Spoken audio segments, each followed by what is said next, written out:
Single father Michael Torres stopped to help a woman in a torn wedding dress on a dark highway. He thought he was rescuing a runaway bride, until armed men started hunting them. Turns out, she had fled her wedding to a dangerous mafia boss who wanted her back. Before watching full story, comment below from where you watching. Also like and subscribe for more stories. The rain was coming down hard when Michael Torres spotted her. Through the windshield wipers of his beat-up pickup truck, he could see a woman in white stumbling along the dark highway. Her dress was torn and muddy, and she was clearly in distress. Michael pulled over immediately. As a single father of 7-year-old Emma, he knew what it meant to be vulnerable and alone. He couldn't just drive past someone who needed help. "Ma'am, are you okay?" he called out, rolling down his window. The woman turned toward him and Michael's breath caught. Even soaked and disheveled, she was strikingly beautiful. Her dark hair was plastered to her face, and her wedding dress was ripped at the hem, but her green eyes blazed with a fierce determination. "Please," she said, her voice shaking from cold and fear. "I need to get away from here. Can you help me?" Michael didn't hesitate. "Get in. I'll take you wherever you need to go." She climbed into the passenger seat, leaving puddles on his worn-up upholstery. Up close, he could see that she was trembling and there were scratches on her arms. "What happened to you?" he asked gently, handing her a towel from the back seat. I can't explain right now," she said, wrapping the towel around her shoulders. "I just need to get far away from here. Please." Michael studied her face. Whatever had happened, she was genuinely terrified. "Okay. My name's Michael, by the way. Michael Torres. She hesitated. "Call me Sophia." Michael drove Sophia to his small apartment across town. It wasn't much, a 2-bedroom place above a diner, but it was clean and safe. Emma was spending the night at her grandmother's house, so Sophia could have some privacy to figure out her situation. "You can use the shower," Michael offered, showing her to the bathroom. "I'll find you some clothes to change into." While Sophia cleaned up, Michael made coffee and tried to process what was happening. A runaway bride had literally appeared on the highway in the middle of a storm. It felt like something out of a movie. When Sophia emerged from the bathroom wearing his old university sweatshirt and sweatpants, she looked younger and more vulnerable. The fierce determination was still there, but now it was mixed with exhaustion. "Thank you," she said softly.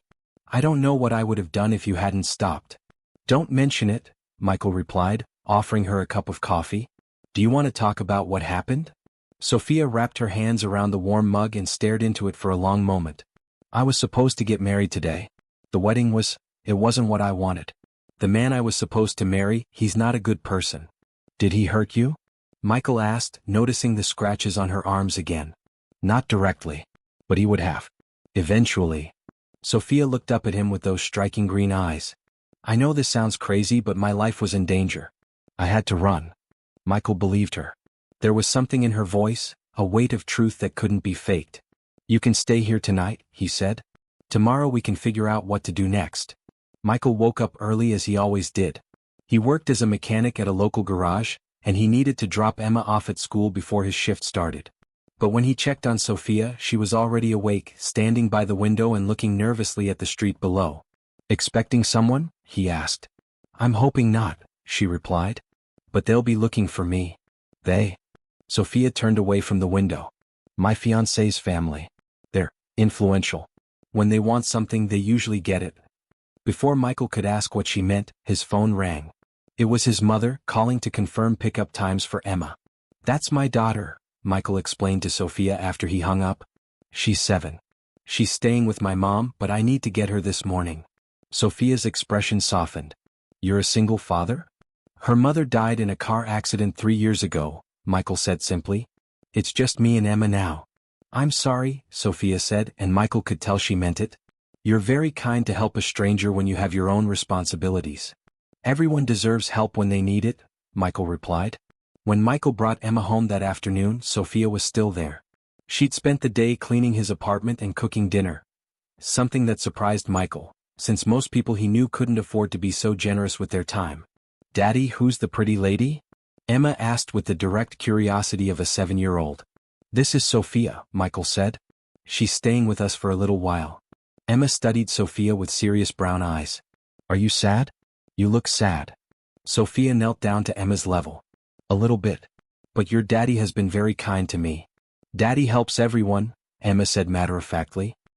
He helped Mrs. Rodriguez fix her car, and he helped Mr. Kim move his furniture, and he always gives money to the homeless man outside the grocery store. Michael felt his cheeks warm with embarrassment. Emma? It's true. Emma insisted, then turned back to Sophia. Are you going to stay for dinner? I made a drawing of a butterfly at school today. As Emma chattered away, showing Sophia her artwork and toys, Michael noticed how naturally Sophia interacted with his daughter. She listened carefully to Emma's stories, asked thoughtful questions, and genuinely seemed to enjoy the little girl's company.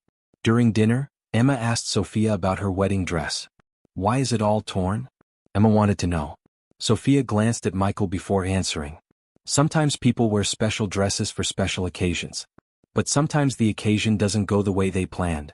Like when I wore my fancy dress to Jenny's birthday party but then spilled juice on it?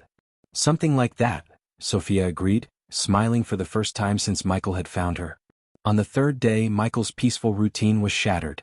He was at work when his neighbor Mrs. Chen called his cell phone. Michael, there are strange men asking about you, she whispered into the phone. They're wearing expensive suits and driving a black car. They want to know if you've seen a woman. Michael's blood ran cold. What did you tell them? Nothing. I said I mind my own business. But Michael, these men, they don't look like police. They look dangerous. Michael left work immediately and called his mother. Mom, I need you to pick up Emma from school and keep her overnight. Don't ask questions right now, just please do it. When he got home, Sophia was pacing the apartment like a caged animal. They found me, she said before he could even speak. I saw them from the window. We need to leave. Now. Who are they? Michael demanded. Sophia took a deep breath. My fiancé's name is Vincent Marconi. His family, they control most of the illegal activities on the east side of the city. Gambling, money laundering, worse things. The marriage was arranged to solidify a business partnership with another family. Michael felt like the ground had shifted beneath his feet. You're telling me you're engaged to a mafia boss? Was engaged, Sophia corrected. And yes, my father owed Vincent's family money. A lot of money. The marriage was supposed to settle the debt. So you ran away from your own wedding?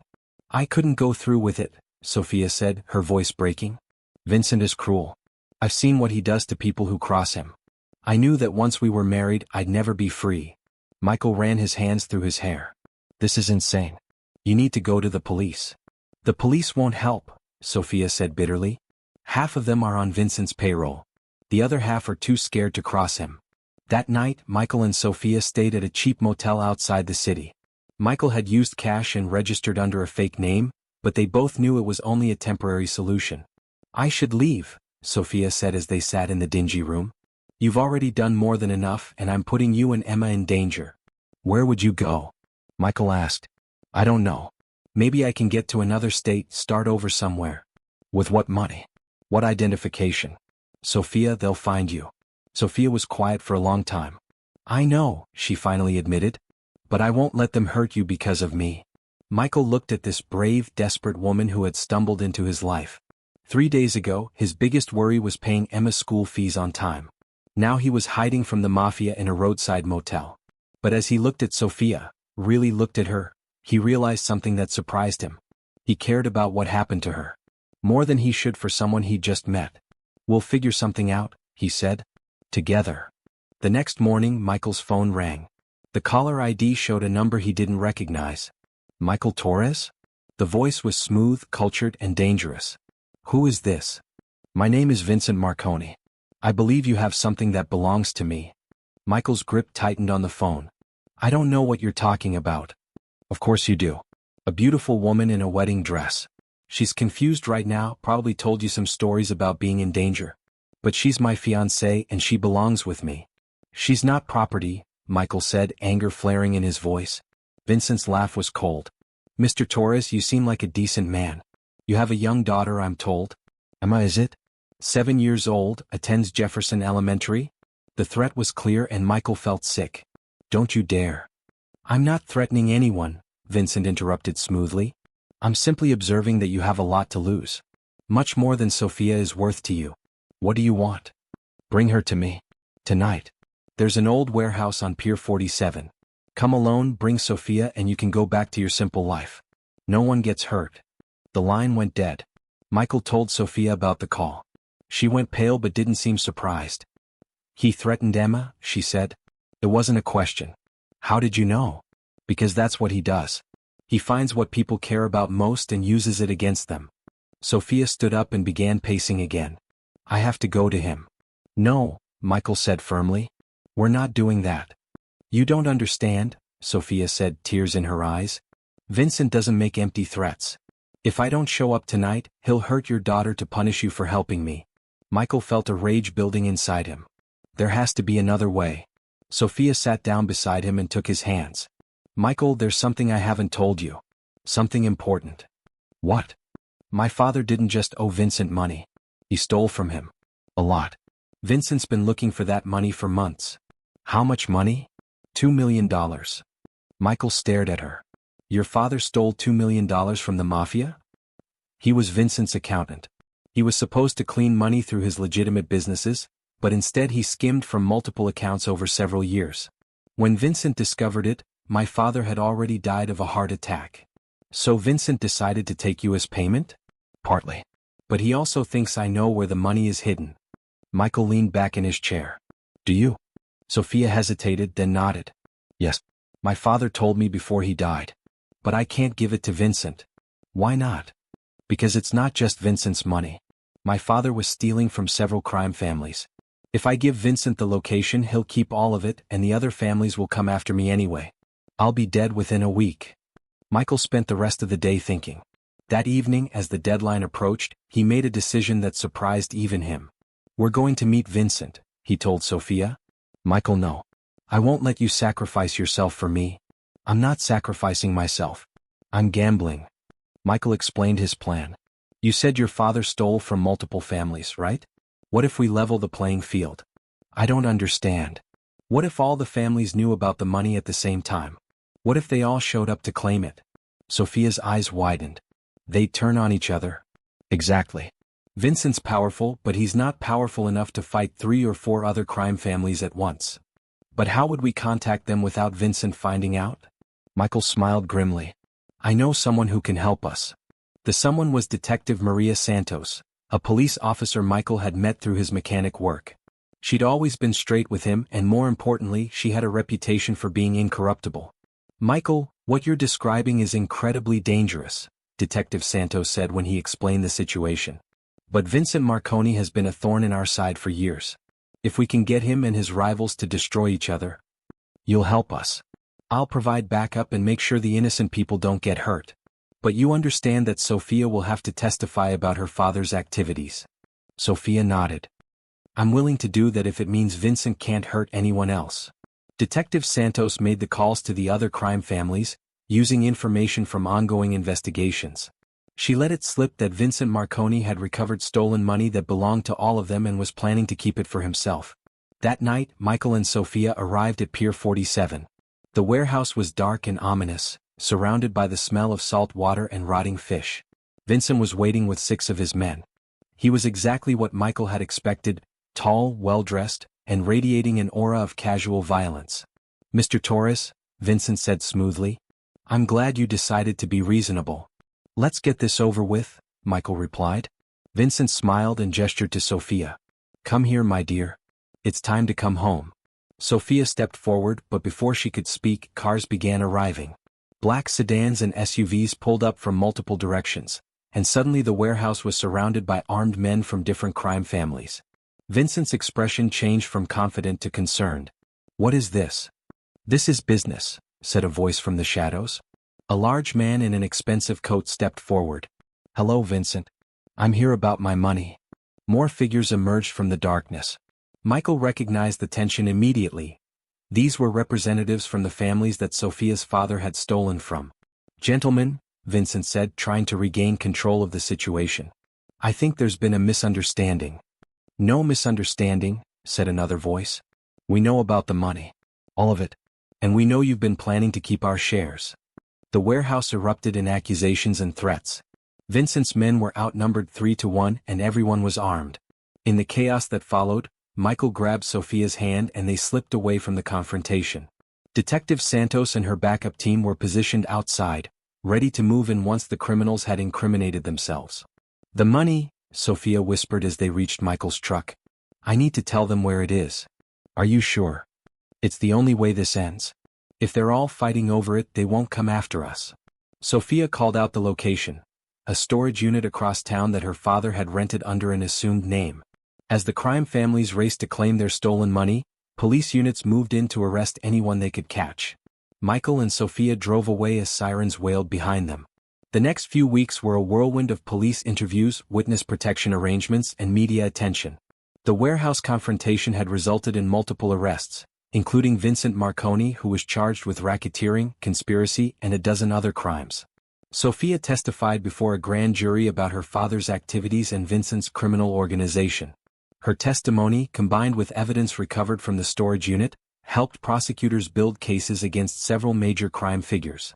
"It's over," Detective Santos told them after Vincent's arraignment. "He's looking at life in prison. The other families are too busy fighting each other and dealing with their own legal problems to worry about you." Michael felt a weight lift from his shoulders. Emma was safe. Sophia was safe. They could finally breathe again. With the immediate danger past, Michael and Sophia had to figure out what came next. Sophia was in witness protection, but she couldn't stay in the city where Vincent's remaining associates might find her. "I have to leave," she told Michael one evening as they sat in his apartment. Emma was asleep in her room, and the apartment felt peaceful for the first time in weeks. "Where will you go?" "The marshals have arranged for me to relocate to Oregon. New identity, new life." Sophia looked down at her hands. "I wanted to thank you. For everything. You saved my life." Michael studied her face. Over the past weeks, he'd grown to care about Sophia more than he'd expected. She was brave, kind, and wonderful with Emma. The thought of her disappearing from their lives left him feeling empty. "What if you didn't have to start over alone?" he asked quietly. Sophia looked up at him. "What do you mean?" "I mean, what if Emma and I came with you? Oregon's nice. I could find work as a mechanic anywhere." "Michael, you can't uproot your entire life for me." "I'm not doing it just for you," he said honestly. "I'm doing it for us. All of us. Emma adores you and I." He paused, gathering his courage. "I've fallen in love with you." Sophia's eyes filled with tears. "Michael. I know it's crazy. I know we've only known each other for a few weeks. But sometimes you just know when something is right." Sophia was quiet for a long time. When she finally spoke, her voice was soft but determined. "I love you too," she said. "But I need you to understand what you'd be giving up. I can never go back to being the person I was before. My old life, my old identity, it's all gone forever." "I understand," Michael said. "But I also understand that the best thing that ever happened to me was finding you on that highway." They talked until dawn, discussing the practical details of starting over. Michael would need to sell his apartment and his truck. Emma would have to leave her school and her grandmother. They'd all need new identities and new lives. It was a lot to ask of a 7-year-old. "What do we tell Emma?" Sophia asked. "We tell her the truth," Michael said. "That sometimes families have to move to new places to be safe and happy." When Emma woke up that morning, Michael and Sophia sat her down for the most important conversation of her young life. "Sweetheart," Michael began, "how would you feel about moving to a new place? Somewhere far away where we could have a fresh start." Emma looked between her father and Sophia with serious eyes. "Would Sophia come with us?" "Yes," Michael said. "If you want her to." Emma considered this carefully. "Would she be like, my new mom?" Sophia's breath caught. She looked at Michael, who nodded encouragingly. "If you'd like me to be," Sophia said gently. Emma thought about it for another moment, then broke into a smile. "Yes. I want us to be a real family." 3 months later, Michael Torres, now Michael Parker, Sophia, now Sarah Parker, and Emma were driving west in a new pickup truck. They'd sold everything they couldn't take with them and were heading to their new home in a small Oregon town called Cedar Falls. The U.S. Marshals had set them up with new identities and helped Michael secure a job at a local garage. They'd have a modest house with a yard where Emma could play safely. "Are you nervous?" Sophia asked as they crossed the state line into Oregon. "A little," Michael admitted. "Starting over is scary. But I'm more excited than nervous." In the back seat, Emma was drawing pictures of their new house. She'd adapted to the change with the resilience of childhood, excited about the adventure of living somewhere new. "Daddy, will there be mountains in Oregon?" she asked. "Lots of mountains," Michael replied. "And forests and rivers where we can go fishing." "Can Sophia teach me how to cook? She makes the best pancakes." Sophia laughed. "I'll teach you everything I know about cooking." As they drove through the beautiful Oregon landscape, Michael reflected on how dramatically his life had changed. 6 months ago, he'd been a struggling single father with no prospects for the future. Now he had a new family, a fresh start, and hope for tomorrow. Cedar Falls turned out to be everything they'd hoped for. It was a small town nestled in the mountains, where everyone knew everyone else and children could play outside without fear. Michael started work at Hansen's Auto Repair, where his skills were immediately appreciated. The owner, Bob Hansen, was a kind man who didn't ask too many questions about Michael's past. Sophia enrolled in community college courses, working toward a degree in social work. She wanted to help other women who found themselves in dangerous situations. Emma started 3rd grade at Cedar Falls Elementary, where she quickly made friends and joined the school's art club. On weekends, the family would hike in the mountains or have picnics by the river. They attended the town's festivals and slowly became part of the community. "Are you happy?" Michael asked Sophia one evening as they sat on their front porch, watching Emma play with the neighbor's dog. "Happier than I ever thought possible," Sophia replied. "Sometimes I wake up and can't believe this is real." "It's real," Michael assured her. "We're safe, we're together, and we're home." A year after arriving in Cedar Falls, Michael and Sophia were married in a small ceremony at the town's church. Emma served as the flower girl, beaming with pride as she walked down the aisle ahead of her soon-to-be stepmother. The wedding was everything Sophia's first wedding wasn't: small, intimate, and filled with love instead of fear. Bob Hansen walked Sophia down the aisle, having become a father figure to her over the past year. "I never thought I'd have a real wedding," Sophia whispered to Michael as they exchanged vows. "This is just the beginning," he whispered back. Emma had written her own speech for the reception, which she delivered with 7-year-old seriousness. "I'm happy that Sophia is going to be my mom now, because she makes the best pancakes and she always listens to my stories and she makes Daddy smile all the time." There wasn't a dry eye in the room. 2 years later, Sophia gave birth to a son they named Daniel. Emma was thrilled to have a baby brother and took her role as big sister very seriously. "He looks like Daddy," Emma observed, holding Daniel for the first time. "But he has Sophia's eyes," Michael said, looking down at his new son with wonder. The family had grown and thrived in Cedar Falls. Michael had become a partner in the auto repair shop. Sophia had graduated with her social work degree and was working with a local women's shelter. Emma was excelling in school and had discovered a talent for painting. Most importantly, they felt safe and secure. The past felt like a distant nightmare, replaced by the reality of their peaceful, happy life. When Daniel was 6 months old, Detective Santos called with unexpected news. "Vincent Marconi died in prison last week," she told Michael. "Stabbed by another inmate.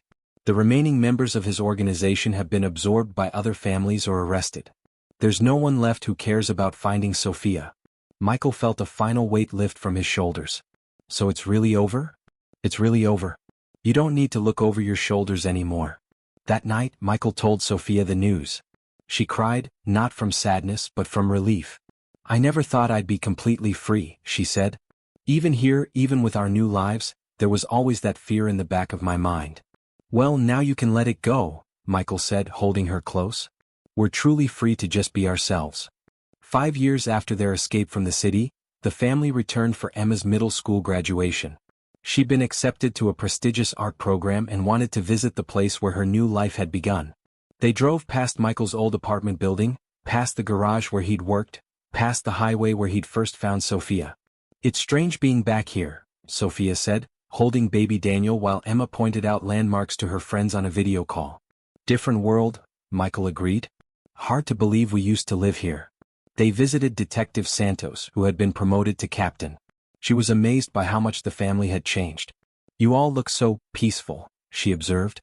"Emma's grown up beautiful, and Sophia, you look like a completely different person." "I am a completely different person," Sophia said. "That scared woman in the torn wedding dress, she's gone. I'm Sarah Parker now, wife and mother and social worker. That's who I choose to be." As Emma entered high school, she began asking more questions about the family's past. Michael and Sophia had always been honest with her, but now she wanted to understand the full story. "So you literally rescued Sophia from the side of the road?" Emma asked her father one evening. "I helped someone who needed help," Michael corrected. "Anyone would have done the same thing." "No, they wouldn't have," Emma said seriously. "Most people would have driven past. You chose to stop even though it was dangerous." Emma had inherited her father's compassion and her stepmother's strength. She'd started a support group at school for kids from troubled homes and was planning to study social work in college, following in Sophia's footsteps. "I want to help people like you helped Sophia," she told her parents. "I want to be the person who stops when someone needs help." When Daniel turned 5, he started asking about the family's story too. Michael and Sophia decided to tell him an age-appropriate version, that they'd had to move to Oregon to start a new life, and that sometimes families have to be brave together. "Were you scared, Daddy?" Daniel asked. "Sometimes," Michael admitted. "But I had your sister and your mom to be brave for. And we had each other," Sophia added. "When you have people you love, you can face anything." Daniel seemed satisfied with this explanation. Like Emma, he was growing up with a strong sense of right and wrong and a desire to help others. The family had settled into a rhythm of peaceful happiness. Michael had bought the auto repair shop from Bob Hansen, who was retiring. Sophia had been promoted to director of the women's shelter. Emma was preparing for art school, and Daniel was thriving in kindergarten. 10 years after leaving their old life behind, the family gathered for Emma's high school graduation. She'd been accepted to art school with a full scholarship and planned to use her artistic talents to raise awareness about domestic violence. "I've been thinking about our story," Emma said during her graduation speech to the town. "About how one person's decision to help a stranger changed everything. My dad could have driven past that night. Instead, he stopped to help, and it led to our whole family being created." She looked out at the audience, which included many families from the women's shelter where Sophia worked. "I've learned that courage isn't about not being scared. It's about doing the right thing even when you are scared. It's about stopping to help when someone needs you. It's about believing that tomorrow can be better than today." The audience gave her a standing ovation. On the 15th anniversary of their first meeting, Michael and Sophia returned to the exact spot on the highway where he'd found her. They brought flowers to leave by the roadside, not as a memorial to anything sad, but as a celebration of new beginnings. "Do you ever wonder what would have happened if I'd driven past that night?" Michael asked. "No," Sophia said firmly, "because that's not who you are. You've never been the kind of person who could ignore someone in need." They stood together in the spot where their love story had begun, watching cars pass by on the highway. "I love our life," Sophia said. "I love our children, our town, our work. But most of all, I love that we built it together." "From a torn wedding dress to a happy family," Michael mused. "Who would have thought?" "Anyone who knows you," Sophia replied. "You're a hero, Michael Torres. You always have been." Today, Michael and Sophia Parker run the most successful auto repair shop in Cedar Falls. Their children have grown into remarkable young adults who embody their parents' values of compassion and courage. Emma became a renowned artist whose work focuses on themes of rescue and redemption. Her paintings hang in galleries across the country, and she donates a portion of her proceeds to organizations that help women escape domestic violence. Daniel followed in his father's footsteps, becoming a mechanic but also earning a degree in social work. He plans to open a program that teaches job skills to people trying to rebuild their lives. The women's shelter where Sophia works has helped hundreds of women and children find safety and new beginnings. Sophia often tells them her own story as proof that no matter how hopeless things seem, there's always a chance for a better tomorrow. Michael still stops to help stranded motorists, and Sophia still tears up every time she sees him pull over for someone in need. Their love story began with an act of kindness on a dark highway, and it continues to inspire everyone who hears it. The moral of their story is simple. Sometimes the most important thing you can do is stop when someone needs help. You never know how that one moment of compassion might change everything, not just for them but for you too. And sometimes the person you rescue ends up rescuing you right back.